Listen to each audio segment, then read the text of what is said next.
मैं जिस समय में 76-77 में फुल पैंट पहनता था, उस समय बाबा साधु बने हुए थे। बाबा मुझसे बहुत सीनियर हैं और एक मैं इनको गार्जियन के रूप में मानता हूँ। अभी संत मत में बहुत विकृति है, कहने में तो कहा जाता है कपड़ा पहन करके बहुत महात्मा बने हुए हैं, लेकिन सही में कपड़ा का लाज रखने वाला कोई कोई वीर होते हैं जो निष्कलंक हैं, निर्द्वंद हैं, निर्विकार हैं। ऐसे महापुरुष खोजने से बहुत कम मिलते हैं। संत पलटू साहब ने कहा, कपड़ा रंग कर जो न कपट का जाल बिछावे, तन पर जो न विभूत पीठ के लिए लगावे। हमें चाहिए सच्चा जी वाला साधु, जो देश जात नित हित जन्म गमावे। आंखों के देखोल भरम का पर्दा टाले, कान का सारा मैल फूक, जी का सारा मैल कान से फूक निकाले। हमें चाहिए सच्चा जी वाला साधु, जो देश जात नित हित जन्म गमावे। ऐसे साधु का मिलना बड़ा मुश्किल है और हमारे पूज्यपाद बाबा मेरे थर्मामीटर में बिल्कुल उस कड़ी को साकार रूप दिए हैं। बरसों थी तो गाड़ी आई है, वो नई गाड़ी मिली थी तो बाबा से छुलाने का मन था। गए थे कुप्पा घाट, लेकिन बाबा नहीं मिले थे। तो मन में थी कैसे मिले कब। तो 1-2 महीना पहले गणेश बाबू से बातचीत हुई थी, बराबर बात होती। तो बड़े हमदर्द की बात सुना, भी सुन रहे थे। वो बच्ची जो आई थी उनकी तबीयत खराब, तेज कितना है समझिए, 96% मार के ले आई है। 96, 100 में 96। अब अंदाज कीजिए कितनी टैलेंट वो लड़की है, कितनी टैलेंट। कि मोह ममता तो बड़ा जबरदस्त होता है। ये बोले थे तो मन में वह भी बात आई, मेरे मन में आई तो नहीं आई होगी, लेकिन राजेश जी आएंगे तो मैंने बाबा गणेश बाबू से बात की तो कहा बाबा थोड़ा सत्संग भी हो जाता। हमने सत्संग तो करेंगे ही, नहीं हो कहिएगा तो भी करेंगे, क्योंकि मंगनी नहीं खाएंगे। गुरु महाराज कहते थे कहीं जाओ तो मंगनी मत खाओ। रामकृष्ण परमहंस जी महाराज कहते हैं बिना काम किए खाओगे तो ऊँट बनोगे। तो कुछ करके खाएंगे, स्तुति प्रार्थना थोड़ा ध्यान सत्संग करके तब जाएंगे। तो ठीक है बाबा, इंतजाम करते हैं। फिर बीच में बातचीत नहीं हो रही थी, इनकी भी तबीयत खराब। लगा जीवन का क्या ठिकाना, कौन कब जाएगा ठिकाना नहीं है। चल रहे हैं जा रहे हैं। सुने ना, शादी करके 4 रोज पहले शादी बीती, गए थे पहलगांव और वहीं गोली के शिकार बन गए। तो जिंदगी का कोई ठिकाना नहीं है, कब जाएंगे, है ना। चाहे खून पसीना करके बहा, चाहे तान के चादर सोता जा, यह नौ तो चलती जाएगी, चाहे हंसता चल चाहे रोता जा। टाइम एंटायर वर्स फेनोमेन, समय की परीक्षा नहीं करते, लेकिन time is precious but truth is more precious than time. कितना बलवान वह सत्य है जिनके किनारे भी लोग खड़े नहीं हो रहे। जीवन तो जा रहा है, रुकने वाला है, कितना हूं कुछ कीजिए, है ना। इसलिए भगवान राम तो कहे बड़े भाग मानुसन पाबा। और जब बाली धाराशायी हुए हैं तो उनकी पत्नी तारा रो रही है। तो तारा के सामने भगवान राम क्या कह रहे हैं, क्षिति जल पावक गगन समीरा, पंच रचित यह अधम शरीरा। एक तरफ आप कह रहे हैं बड़े भाग्य से मिल गया, दूसरे तरफ आप कह रहे हैं कि अधम शरीर। सत्संग चल रहा था, माँ पार्वती बगल से गुजर रही थी, देखती क्या है, बहुत आदमी हाट बाजार घूम रहे हैं, गप मार रहे हैं, कोई सिनेमा देख रहे हैं, बहुत सारे आदमी सत्संग में शांत होकर बैठे हुए हैं। मां पार्वती को भ्रम हुई कि भाग्यशाली कौन है। ये है कि वो घूमने वाला मस्ती ले रहा है, इसको तो कुछ नहीं मिल रहा, चुपचाप बैठा हुआ। क्या मिलता है बाबा जी से बोलता आता है जाता। मस्ती तो वो लोग लेता है कि सिनेमा देखता है, सर्कस देखता है, मिठाई खाता है, गोलगप्पा ले रहा है। भाग्यशाली तो वही होना चाहिए। गई पार्वती पूछती भगवान शंकर से, हे मेरे नाथ, मैं जब गुजर रही थी एक जगह सत्संग हो रहा था, बहुत सारे आदमी बैठे हुए थे, महात्मा जी प्रवचन दे रहे थे, बहुत आदमी बाजार में घूम रहे थे, बात बना रहे थे। तो वो लोग कौन था, ये कौन था? चूंकि आपके इष्ट देवता, आप इष्ट मानते भगवान राम, वो तो एक ही बार में फरमान लगा दिए, बड़े भाग मानुष तन पाओ। यही मुझे शंका हुई है कि भाग्यशाली कौन है। तो भगवान शंकर ने कहा, सुनहो ओमा, ते लोग अभागे, हरित जी हो विष अनुरागे।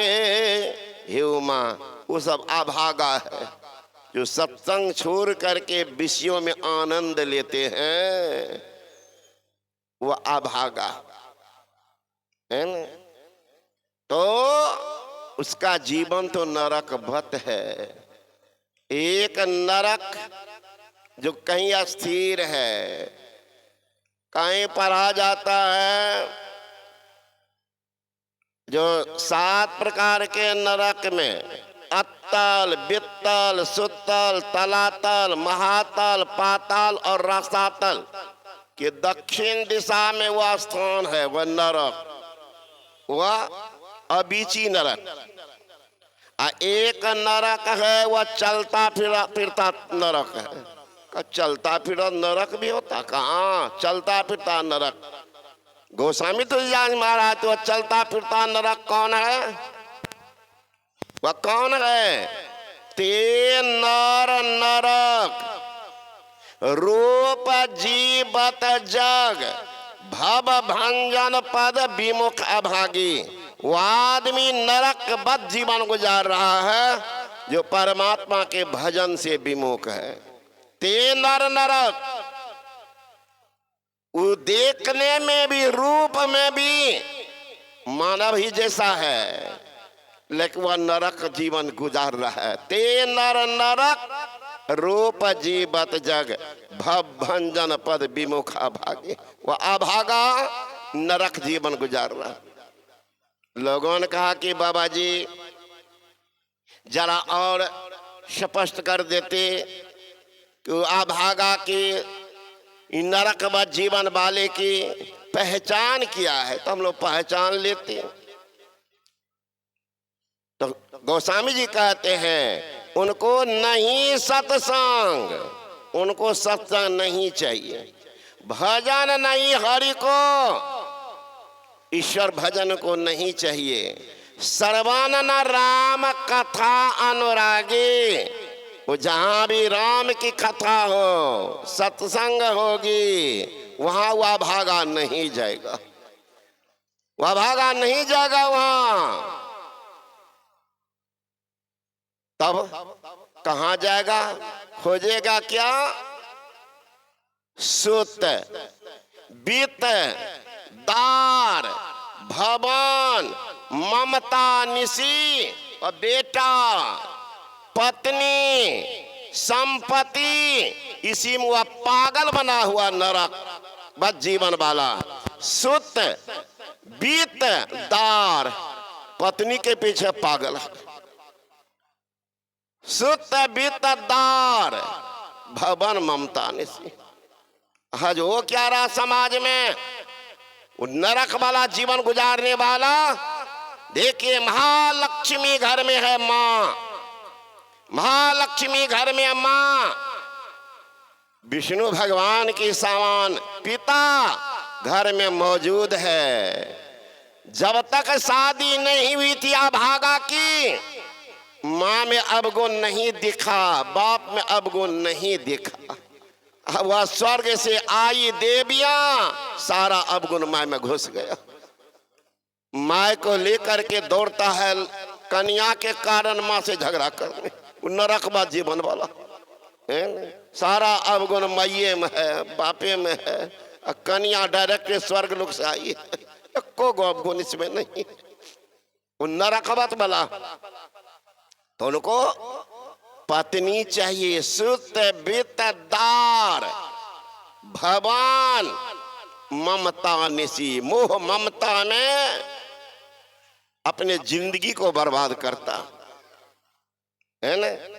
तुलसीदास हरि नाम सुधा तजी, हरि राम प्रिय अमृत को त्याग करके वो अभागा विषय रूप विष को मांग करके पीता है। विषय कैसे लिखते हैं, वो हर्षिकार अमूर्धांत स्व अय, विषय य है ढक्कन, य को हटा दीजिए क्या बचता है, विष। और पी करके वह जिंदा समझो। मुर्दा भी लेप लगा हुआ है, इसी मुर्दा पर घी का लेप लगा हुआ है ना, घी का लेप वही मुर्दाली है। और गोस्वामी जी को उतना पर भी संतोष नहीं हुआ, तो क्या कहते हैं, उन्होंने जन्म लेकर वो अभागा अपने माँ के को बर्बाद कर दिया। सुत वित्तदार भवन ममता निशि सोबत अतिन कबहु मति जागी, उस सदा के लिए सो जाए। अच्छा जननी रहे तो बाज पे साकट ना जने, जन्मत ही मर जाए जिए से ना बने। अरे पुत्र से भला मदार फिरे ना दोख में, अरे हारे पलटू पुत्रवती सोई नारी भक्त जय कोख में। वह माँ धन्य है जिनके कोख से भक्त पुत्र पैदा लेता, नहीं तो हे माँ तू बांझ रहो तो अच्छा। मैया कहते बाबा इसे हमारी क्या गलती है, मैं तो नहीं जानती थी। कहे मैया सत्संग में नहीं गई, धर्म ग्रंथ का अध्ययन नहीं किया, महापुरुष के पास नहीं बैठी, इसलिए कह रही है कि हमारी क्या गलती है। मैया तुम्हारी सोलवाना गलती, चिमनी से ईंट निकले, टेढ़ी मेढ़ी ईंट हो, आप बैठ कर रोइए, आशीर्वाद मांगिए, बाबा आशीर्वाद दीजिए। चिमनी से जो भी ईंट निकलती है एकदम टेढ़ी मेढ़ी। समझदार लोग कहेंगे रे पागल, वो चिमनी बेचारी की क्या गलती है, गलती तो है फरमा की। फरमा देखो ना, अगर फरमा लचर पचर होगा टेढ़ी मेढ़ी तो ईंट वहीं पर टेढ़ी, चिमनी बेचारी तो पका करके निकाल दी। चिमनी तो निकालिए, फरमा देखो फरमा। कहती हमारी क्या गलती, तुम्हारी गलती नहीं। गर्भ का चौथा महीना जब चढ़ जाता है, माँ बाप जिस वातावरण में रहेंगे बच्चे वैसे होंगे। गर्भ का चौथा महीना चढ़ गया है, माता जी पढ़ेगी रामायण, गीता की पाठ करेगी, दोनों दंपति सत्संग में बार बार बैठे रहेंगे।